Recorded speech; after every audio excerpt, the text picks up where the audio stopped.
Brothers and sisters, it's very good. It's a good thing to know what your assignment is. If you don't know what your assignment is, every day of your life will be spent carrying out someone else's agenda. Did that make sense? Yes. So, I hope you guys don't get bored with my assignment. Every now and then I like to think of myself like White Castle or McDonald's or a hot dog stand. I just hope that my food is a little better. But what I mean by that is White Castle became famous just from selling little square hamburgers. You understand what I'm saying? Same thing with McDonald's. They got famous by just selling hamburgers. You know, they don't try to serve lobster and steaks and, you know, seafood, Portofino and all that kind of stuff. They just do what they do. And once you know what your assignment is, do what you do. Yes. Am I making sense? So what is my assignment? My assignment is to begin the process of reversing and undoing false concepts in the minds of our people that have been put in their minds by erroneous religious teachings, doctrines, programs that put us in a bad situation. That's what I came out of my mother's womb to do. So if I keep doing the same thing over and over and over and over again, don't get bored with it. It's just that that's my assignment. I don't really know, I shouldn't say I don't know how to do anything else, but I don't really want to do anything else. You know, I sing, I'm a musician and all that, you know, but that's good. That's good. The music is always good. The music is always good, but I didn't come out of my mother's womb to sing. I came out of my mother's womb to set you free. You follow what I'm saying? So, when I say things that are outside of your circumference of awareness, don't get upset with me. And I know y'all here already know that, but I'm really talking to those who are watching this DVD right now, or those who are listening by way of internet. I'll tell you right now, I'm going to say some stuff. Tell you now, that's what I do. I'm going to say some stuff that you're not going to like. That's what I do. My job is to smack you. In the waking up process, there are two ways to wake somebody up. You can wake them up gently by stroking them. Time to wake up now. Hello? Hello? Wake up. Or you can go in and snatch the cover, pull it off and say, wake up. I'm more like the shock therapy kind of a person. My mom used to say that all the time. When I would get up to teach and under her leadership, she would sit back on pins and needles. And she would always tell the congregation, I don't know what Raymond going to say when he get up. Today I want to start a series. Now, it may not be every Sunday the continuation of this series, but today is part one of a series entitled Idiotic Concepts in Religion. Once again, idiotic concepts in religion. brothers and sisters, especially in my tenure as a spiritual leader, I have found that there is nothing more important to a person than their perspective about their relationship to and or their fellowship with what they perceive to be God.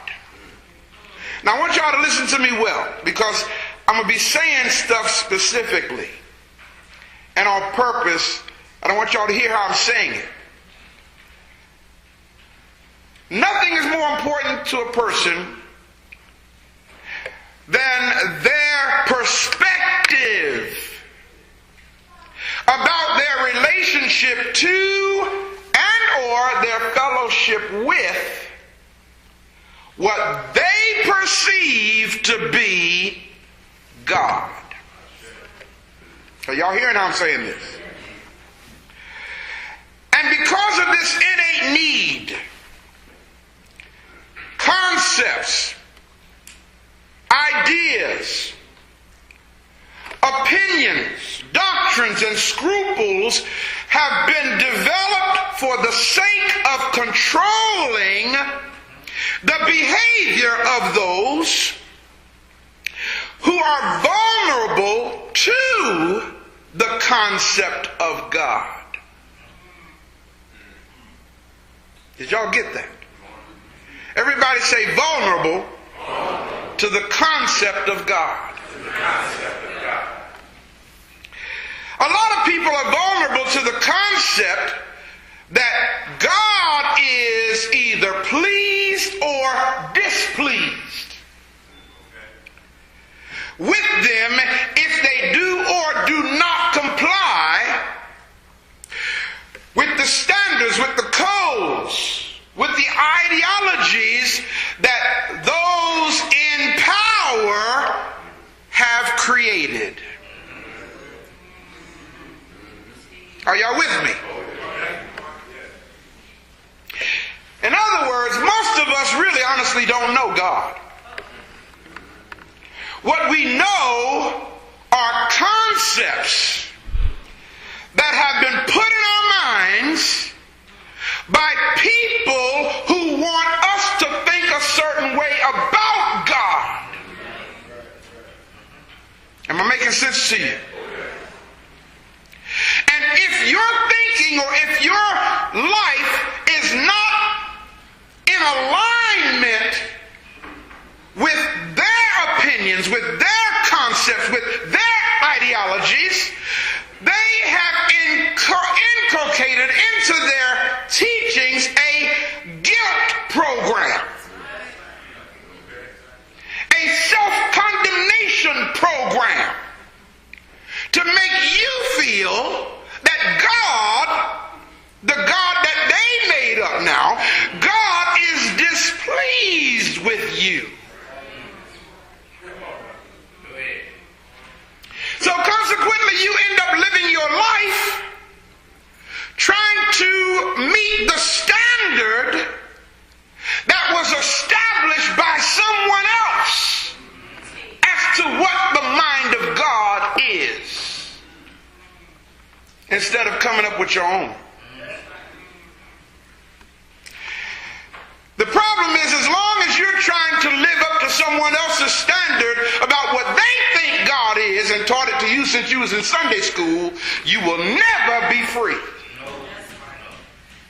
Because you're always trying to come up to this standard of this man-made God. Y'all all right? Yes. In this series of lectures about the idiotic concepts in religion, my purpose is to jumpstart your mental metabolism. You know, it's like getting up in the morning and drinking some orange juice or eating something to jumpstart your metabolism. That's why breakfast is the most important meal of the day. It jumpstarts your metabolism, and those of us who are kind of overweight, we need to get up and eat a good breakfast. It It'll help get your metabolism going to burn off that fat during the day. I want to jumpstart your mental metabolism so that you will begin to do away with the thoughtlessness. What did I just say? The thoughtlessness and blind beliefs that you have held so dear. Hopefully you will begin to appropriate the intellectual qualities that you were endowed with. As your teacher, as your spiritual leader, my goal is to equip you with the knowledge that you need to free yourself from the devices that have covertly hindered your spiritual growth and development. And hopefully this will result in your spiritual, your emotional, and your psychological empowerment. Hopefully. If you're able to do this, then guess what? You will be the man, you will be the woman that God intended for you to be. And you will stop living a life of mediocrity. You will stop living a life of stagnation. You will stop living a life of hoping that your change will come. You will stop living a life of seeing your ship about to come in. Y'all remember that?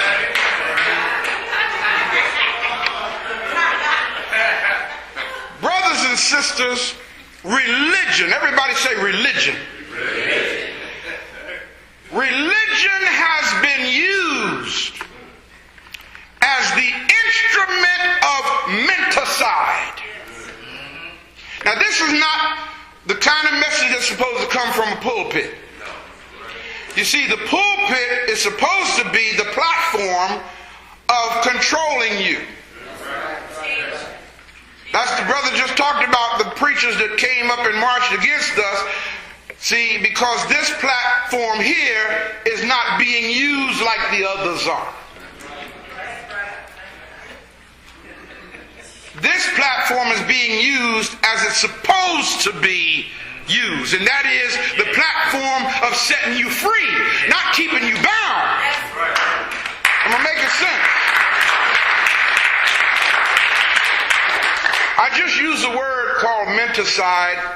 That concept comes to us from an awesome warrior scholar who has made his transition. His name is Dr. Bobby Wright. And Bobby Wright said it this way: menticide is, and I quote him, the deliberate and systematic destruction of the mind. Did y'all hear that? The deliberate and systematic destruction of the mind of a person or a group with